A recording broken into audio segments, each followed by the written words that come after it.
लेकिन आरएलपी अगर जीती, एक संदेश जाएगा पूरे देश के अंदर कि राजस्थान के किसान के बेटों ने सत्ता में आने का रास्ता तय कर लिया। वो राज को छीनना चाहते हैं, मांगने से कोई राज नहीं देता, और उसकी शुरुआत सरदार शेर की धरती से होगी। मैं इस उपचुनाव के अंदर आपसे अपील करता हूँ, ये सेमीफाइनल मुकाबला है 23 का, ये आप जीता दे, फाइनल जीता के मैं आपको दे दूंगा राजस्थान के अंदर, इतना विश्वास आपको दिलाता। भाइयों, जब देश का किसान संकट में था, आपके सांसद में किसान है, हमारे बाबा जी सीकर वाले वो भी किसान के बेटे हैं, झुंझुनू, अजमेर, झालावाड़, संख्या में तो खूब सारे किसान के बेटे, हरियाणा, यूपी, दिल्ली। लेकिन जब देश का किसान तकलीफ के अंदर था, सारे सांसद यही कहते थे कि मोदी जी अच्छा बिल लेके आए, यही कहते थे। और मैं अकेला लड़ता था, मुझसे लड़ते थे वो लोग कि हनुमान जी आप क्यों छोड़ रहे हो सत्ता। लेकिन भाइयों, किसान नेताओं ने कहा कि आप अगर सत्ता छोड़ दो, मोदी पे दबाव बढ़ेगा। अकालियों ने मेरे से पहले छोड़ी, मुझे लोकसभा में जाना नहीं दिया, कोरोना की झूठी रिपोर्ट बना दी। उनके बाद अकाली जो मुख्यमंत्री रहे, मंत्री ने लंबे समय तक राज किया पंजाब के अंदर।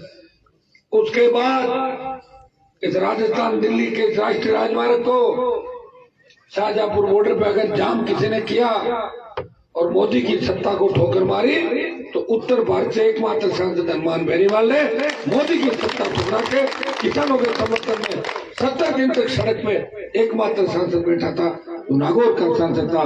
ठंड थी, आपको पता है, नवंबर, दिसंबर, जनवरी के अंदर पूरी सर्दी सड़क पे किसानों के साथ निकाली, ट्रैक्टर परेड में निकाली, लोकतांत्रिक तरीके से विरोध किया। जब देश की सरकार अग्निपथ योजना लेके आई, सेना को ठेके पे दिया, देश का कोई सांसद नहीं बोला। सबसे ज्यादा देश की सेना के अंदर शेखावाटी, हरियाणा से लेके तमाम हमारे बच्चे, किसानों के बच्चे, अगर सेना ही ठेके पे चली गई तो देशभक्ति का जज्बा ही खत्म हो जाएगा। लेकिन लोकसभा के अंदर भी किसी ने आवाज उठाई और जोधपुर में 2 लाख जवानों की रैली करके मोदी को चुनौती दी। मोदी जी, आप किसानों ने आप पर जीत हासिल की, ये किसानों के बेटे थकने वाले नहीं है, तैयार हो जाओ, हम दिल्ली की ओर आ रहे हैं, तो अग्निपथ को लेना ही पड़ेगा। नागौर के सांसद ने अग्निपथ का विरोध किया, बढ़ती महंगाई का विरोध किया, पेट्रोल डीजल की बढ़ती कीमतों का विरोध किया। लंपी का मामला जब आया, लोकसभा में सबसे पहले मामला उठाया। कोरोना टिड्डी से लेके पेपर आउट का मामला हो, चाहे भ्रष्टाचार अपराध राजस्थान में बढ़ा। अगर राजस्थान की पैरोकारी किसी ने करी, ईस्टर्न कैनाल, ईआरसीपी योजना लाने की बात किसी ने करी, नए राजस्थान के निर्माण की बात करी, तो नागौर के सांसद ने दिल्ली के अंदर सबसे ज्यादा पूरे राजस्थान की पैरवी करी, देश के जवान और किसान की पैरवी करी। यह भी आप देख रहे हो, कांग्रेस बीजेपी ने हाथ मिला लिया। सुबह लोग बयान खुश देते हैं, शाम को खुश देते हैं। बीजेपी के लोग बयान दे रहे हैं कि हमें वोट दो तो दो, अगर हमें नहीं दो तो कांग्रेस को दे देना, तीसरे को मत डालना। ये हालत हो गई सरदार शहर इस उपचुनाव के अंदर भारतीय जनता पार्टी के नेताओं।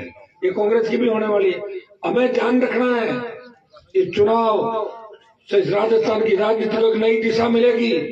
अपनी ताकत को पहचानो।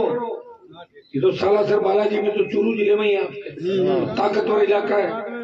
आजादी की लड़ाइयां लड़ी, बॉर्डर पे लड़े, 30-40 साल से राजनीति, किसान राजनीति हाशिए पर चली गई। हमें हमारे पूर्वजों और वो पुराना इतिहास देख के अब की बार सबको एकजुट होकर इस चुनाव के अंदर आरएलपी को जिताना है। आरएलपी की जीत का मतलब है कि राजस्थान में किसान की जीत हुई, जवान की जीत हुई।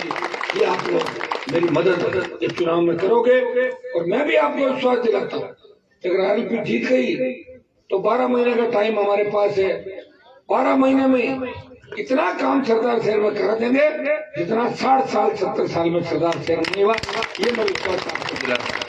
योजना बना के सरदार शहर के अंदर खेत खेत सिंचाई का पानी आए, हमारा पीने का पानी, घर घर खारा पानी ज्यादा इलाके के अंदर, बिजली की समस्याओं का समाधान हो, अस्पताल का, टूटी सड़कें, और जहाँ जगह जगह गांव के अंदर जिस तरह के हालात बने उनको ठीक करने का प्रयास करेंगे। मैं पुनः आपको भरोसा दिलाता हूँ, गांव ज्यादा है, लेट बहुत हो जाता हूँ, मैं तो हर जगह लेट हो जाता हूँ। मैं तो शादी भी लेट हुई थी, आपको पता है। मैं सुबह निकलता हूँ, आज तो मैं 10:30 11 बजे निकलता था, अब निकलते निकलते 12:30 बजे। क्या करूँ बताओ कैसे? जब रात को जाऊँ कुत्ते कुत्ते वहां खड़े रहते फोटो खिंचाने वाले। कोई कह ट्रैक्टर पे चलो, कोई कह ऊंट पे चलो, कोई घोड़े पे चलो, कोई कह जेसीबी चलाओ, कोई रोलर चलाओ। तो मैं ही हूँ जो ये लड़ाई लड़ पा रहा हूँ, बाकी लड़ पा रहा हूँ। बच्चों को अगर ट्रैक्टर में नहीं चलो नाराज हो जाएंगे। चलो चलो चलो वोट कौन सा वोट, तो किसको दोगे वोट? मोहनलाल जी शर्मा बेटे को दोगे? छोटी छोटी बातों में बच्चे नाराज हो जाते हैं। लेकिन मैंने जब ये कहा कि मेरा जीवन समर्पित है तो तभी तक प्रयास भी करूंगा मैं।